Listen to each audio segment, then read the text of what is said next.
Hello everyone, my name is Akshay and welcome to my Game Week 35 team selection video.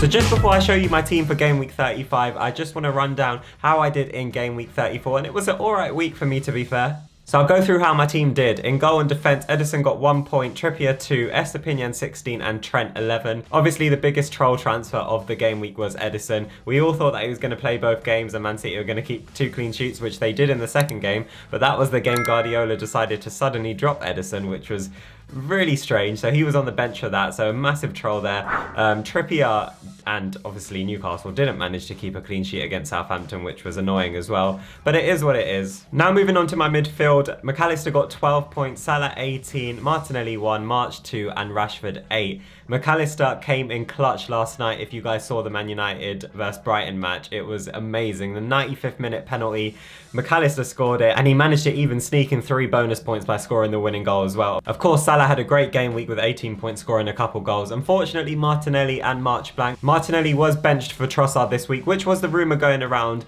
and Trossard has been doing very well for Arsenal, don't get me wrong, but it was unfortunate that the one game that he didn't really do anything, Martinelli would have had a field day against that Chelsea defence. So it's unfortunate that he didn't play, well, didn't start, because he did get subbed on. March blanked as well because he got subbed in the second game and blanked in the first game. But now moving on to how they're tacted. Captain Fantastic Haaland with 32 points and then Isak with 7 points. It's just impossible not to captain Haaland at the moment. Even though we think that Pep's going to be rotating him and stuff, which probably is going to happen now because Real Madrid's around the corner, it's just too much of a risk not to captain him. If you guys did take the risk and went with Salah as captain, then fair play to you guys, you absolutely smashed it. And then quickly on my bench, Raya got 2 points, Solanke 8, Botman 5, Zinchenko 2, and even though Solanke did get 8 points and is frustrating, I probably wouldn't have played him ahead of any of my starting 11s. So overall my team did score 110 points and I did take a -8 point hit, so that left me with 102 points. And I only got a small down arrow of 10k this week, so dropping me down to 430k. It's not the best.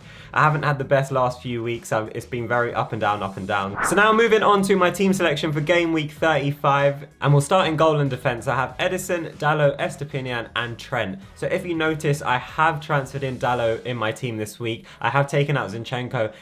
I've been meaning to do that for a while now and finally got around to doing it. Man United's fixtures look very nice on paper for the rest of the season, and they aren't conceding too many goals, to be fair. I did opt for Dalot instead of Shaw because I want to go a little bit differential now. Of course, it's the last few games of the season, so there's no point going for players that are highly picked because you're not going to get anywhere doing that. And over the last few games, Dalot has actually scored more points than Shaw as well. I'm hoping Guardiola doesn't drop Edison again so he can actually play, because you would expect Man City to keep a clean sheet against Leeds, but it's going to be interesting now. Sam Allardyce is the manager for Leeds, so we don't know how they're going to perform or how they're going to set up. And then moving on to my midfield, I have Salah, Martinelli, March and Rashford. The only difference here is I have dropped McAllister down to the bench because I am playing one more attacker, which you guys will see in a second.